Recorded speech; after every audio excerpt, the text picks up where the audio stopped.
y'all.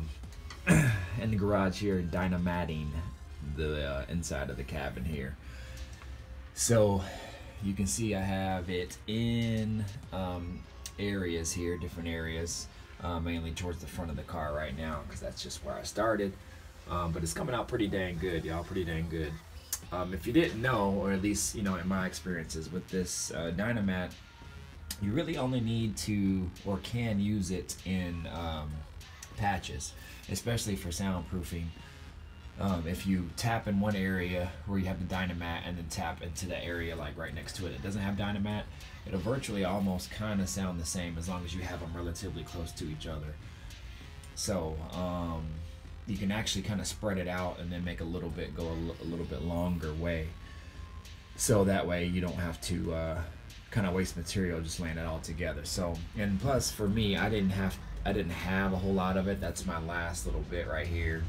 It's a little bit longer than that when you fold it out, but I want to save it because I want to put that over the tunnel, but I have to put my shifter in, and I don't know where the shifter is going to actually set, so I'm just waiting to put it on there.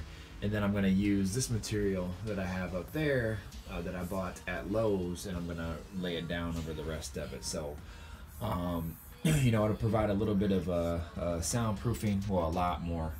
It'll be a little bit better inside the cabin to get down the road noise, and also a little bit of a heat barrier as well. So I haven't decided yet if I'm going to buy a like heat barrier mats, or whatever you call them, that you actually lay in between the carpet and the floor, but we shall see. So I'm also going to lay some smaller pieces up there. I'm not done painting that area yet, but the surrounding areas I've painted. I covered that up because I didn't want to get spray paint all over it, because I wasn't sure what I was going to do as far as the steering column.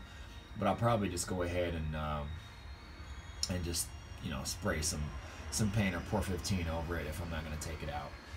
But I am going to paint this, probably paint that black. I have a chrome metallic spray paint from Duplicolor. I was thinking about maybe trying that, but who knows? I don't know. We'll see. I don't know. I don't want it to look all fake chrome or anything, but I don't know. But I'm going to paint that.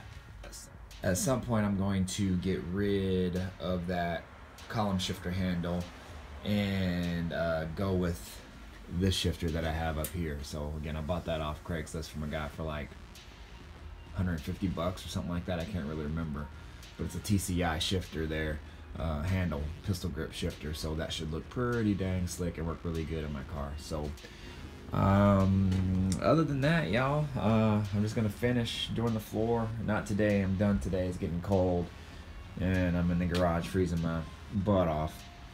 But yeah, I'm gonna cover the whole floor again with the cheap stuff that I got from Lowe's, and then this is actually just leftover Dynamat that I've actually had for many years. I've just never used it, so I'm just gonna use that in places as far as you know, towards the front of the car, since it kind of has the most heat and you kind of get a lot of road noise in there from the engine bay. And I'm just gonna kind of spread it out strategically over the floor, so we'll see how it turns out. But yeah, y'all, that's it. Just wanted to chime in with a quick video and enjoy y'all's weekend. I'm gonna try to get some more stuff done this weekend, and then keep videos coming. So all right, we'll holler at y'all later.